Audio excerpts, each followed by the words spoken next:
கங்குவா படத்தோட ரிவ்யூ தான் பார்க்க போகிறோம். இந்த படத்துக்கான நல்ல விஷயம் பட்ஜெட் அண்ட் சூர்யா சாரோட ஆக்டிங் ரெண்டுமே வேற லெவலில் இருக்குது. ஸ்டோரியும் நீங்கள் கேட்டிங்கன்னா நார்மல் ஆடியன்ஸ்க்கு மோஸ்ட்லி பிடிக்காது.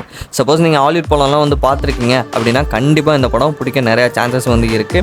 அந்தளவுக்கு செலவு பண்ணி 3D எஃபெக்டோட வேறு கொடுத்துருக்காங்களா. தமிழ் படங்களில் பார்க்குறதுக்கு இந்த படம் கொஞ்சம் வித்தியாசமான அனுபவத்தை கொடுக்கும்.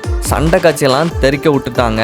அதுவும் ஒரு சில சீன்ஸ்லாம் நீங்கள் யோசிச்சிக்கவே முடியாது. அந்த அளவுக்கு சினிமோட்டோகிராஃபி வேறு லெவலில் பண்ணிட்டாங்க. படத்தில் காட்டப்பட்ட 2 விதமான உலகத்துக்குமே நிறைய வித்தியாசங்கள் அண்ட் அதுக்கான காரணத்தோட கொண்டு வந்தது எனக்கு ரொம்பவே பிடிச்சிருந்துச்சு. சிவா சார் ஒரு படத்தை இயக்குறாரு அப்படின்னா அவரோட முந்தைய படங்கள்லாம் எப்படி இருக்குமோ அதே மாதிரி ஒரு சில விஷயம் இங்கே இருந்தாலும் படத்தில் நிறையவே மாற்றங்கள் கொண்டு வந்திருக்காரு. 3D படம் எடுக்கல நிறைய சீனில் கிராஃபிக்ஸ் பண்ணுற மாதிரி இருக்கும்.